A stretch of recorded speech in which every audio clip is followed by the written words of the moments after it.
জনগণকে আধারে রেখে জনগণের ভাগ্য পরিবর্তনের, জনগণের প্রতিনিধি নির্বাচনের, জনগণের প্রতিনিধিত্ব নিশ্চিতকরণের ব্যবস্থা বদলে দিবেন কয়েকজন মানুষ বা কিছু মানুষ বা কিছু দল, এটা তো গ্রহণযোগ্য হয় না। সংস্কারের লক্ষ্য হবে ইতিবাচক পরিবর্তন। এখন পর্যন্ত ইভিএম কি কার্যকর হয়েছে?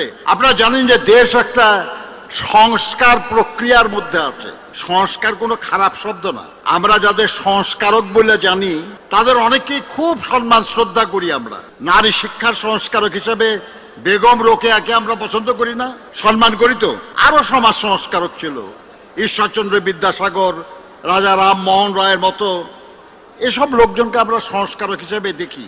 একটা সময়ে শুধু 11 সময় সংস্কারের নামে যা শুরু হয়েছিল মানুষ সেটাকে অপছন্দ করেছে। অর্থাৎ বাস্তবতা হলো এই, ইতিবাচক পরিবর্তনের লক্ষ্যে যে কর্ম, যে কাজ, এটা হলো সংস্কার। সংস্কারের লক্ষ্য হবে ইতিবাচক পরিবর্তন, মানুষের কল্যাণে, রাষ্ট্রের কল্যাণে, সমাজের কল্যাণে যে পরিবর্তন, এটাকে বলা হয় আসলে সংস্কার। আমি আপনাদের খালি একটা বিষয়ের দৃষ্টি আকর্ষণ করতে চাই। আপনারা জানেন যে আমাদের দেশে আমরা ভোট দিতে জানি, আমরা সেটা হলো ভোট কেন্দ্রে গেলাম, একটা ব্যালট পেপার দিল, নোকে আঙ্গুলে একটু দাগ দিয়ে দিল, হয় দস্তখত কিংবা টিপসই দিয়া, ওটা নিয়ে একটা বন্ধ জায়গায় যে প্রতীকে আমি সমর্থন করব ওটার উপর একটা ছিল দিয়ে ওই ব্যালট পেপার বাক্সে ফেলি। এটাই তো সাধারণ নিয়ম নাকি? গত কয়েক বছর আগে ইভিএম পদ্ধতি চালু করা হয়েছিল, যে না কোথাও সিল দেওয়া লাগবে না, বোতামে টিপ দিলেই ভোট দেওয়া হয়ে যাবে। বাছাই করা আলু আর স্পাইসি সিজনিং এ প্রাণ পোটাটা চিপস নাকি বিস্কিট খেয়ে বুঝে নাও। এটা খুব ভালো সিস্টেম, দুনিয়ার অনেক দেশে আছে, আধুনিক, সহজে গোনা যায়, খুব ভালো। কত বছর হয়ে গেল, এখন পর্যন্ত এই ব্যাপারে কি চূড়ান্ত কোনো সিদ্ধান্ত হয়েছে ভাই? এখন পর্যন্ত ইভিএম কি কার্যকর হয়েছে? হয় নাই। শুধু ভোটটা কেমনে দিবেন এই ব্যাপারে একটা নতুন সিস্টেম জনগণের কাছে এখন পর্যন্ত গ্রহণযোগ্য করা যায় নাই। আর সংস্কারের নামে গোটা নির্বাচন পদ্ধতি বদলে দেওয়ার প্রস্তাব হয়েছে, আলোচনা হচ্ছে।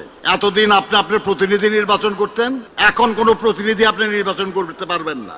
আপনি দলকে ভোট দিবেন বা কোনো প্রতীকে ভোট দিবেন, সেই দল বা প্রতীক তারা যত % ভোট পাবে তত % আসন পাবে, এবং সেই আসনে কারা এমপি হবে এটা আপনার কোনো অধিকার নাই জানার, এটা দল ঠিক করবে। এই যে পরিবর্তন, এবং আপনার এলাকার কোনো সুনির্দিষ্ট এমপি থাকবে না যে আপনি তার কাছে যাবেন কোনো কাজের জন্য, কোনো কথার জন্য, পারবেন না। এই যে বড় পরিবর্তন, এটা কি জনগণের কাছে আজ পর্যন্ত কেউ যায় বুঝে বলছে? কেউ কি জনগণকে কোনো জায়গায় যা জিজ্ঞাসা করেছে যে আপনি এতদিন যেভাবে নির্বাচন করতেন আমরা এটা বদলে দিতে চাই, আমরা এরকম একটা সিস্টেম করতে চাই, আপনি এটাতে রাজি আছেন কিনা? কেউ না। তাহলে আপনি কে? আমি কে? আমি যদি জনগণের সম্মতি না নিয়ে জনগণের পক্ষে এমনকি ভালো কাজও করি, তাহলেও তো জনগণের কাছে আমাকে জবাবদিহিতা করতে হবে যে আপনি আমার ভালো মন্দ বলার আপনি কে?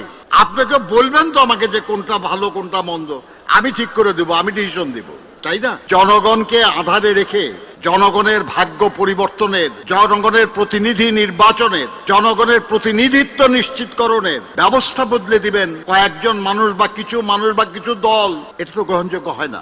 বিষয়টা যদি কারো খুব পছন্দের ব্যাপার হয়, নির্বাচন আসছে সামনে, আপনি আপনার নির্বাচনী ম্যানিফেস্টোতে সেটা বলেন, জনগণকে বুঝায় বলেন। জনগণ যদি সেটা পছন্দ করে, আপনাকে যদি নির্বাচিত করে, আপনি এটা পরিবর্তন করে নেবেন। এটাই তো গণতান্ত্রিক নিয়ম। অন্যভাবে চেষ্টা চলছে। আমরা বলি আমরা সব ইতিবাচক পরিবর্তনের পক্ষে, এবং আমরা পক্ষে না, আমরাই পক্ষে, আর কেউ না।